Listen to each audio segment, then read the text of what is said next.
ওই তোকার এলাকার মানুষকে দেখলে আমার ঘিন্না হয়। ঘিন্না হয় তুই আমাদের এলাকা যাচ্ছি না রে, তোকার এলাকার মানুষকে দেখলি ঘুমি আসে একবার।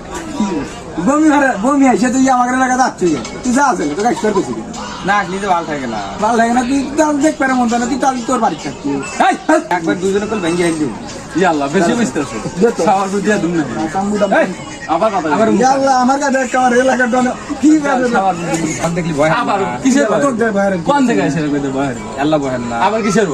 তুই বুঝছি তুই পাগল আছো তুই বাড়ি যা বাদ কথা কর বাদ নইলা যাতে আমার সাথে তুই পাগল নইলে ইনে কথা কর বেশি আমার কাছে ন বেশি বুঝতে নাই খাবো না হি করতে একবার কোন সিরিয়াল আবার কথা কইতে গায়ে রাতে না 100 টাকা গোস্ত বলছি আলাদা কথাই নেই আলি কি ব্যাগ কিলের ব্যাগ কি আবার আসিস ইনো তো নাহি এলাকা মার খাবো না আবার নতুন কে আবার বুঝতেছে ইয়াল্লাহ আবার নতুন বেশি বুঝতেছে তুই বাদ আমি বুঝছি তুই পাগল আছো তুই বাদ দুজনে কলে একবার গা সিরিয়াল আবার কথা কইতে গায়ে রাতে না 1 পোয়া গোস্ত তুই দেখ কামারি যা বলে ধান খাতে মধ্যে তাই তো দেখতেছি আবার কথা কইতে আবার গায়ে হাত বসে থাকবে না। আমি তো এখান থেকে বুঝছি তুই পাগল মার খাবো না সবার মার খাবো এজন্য আবার কথা কইতেছে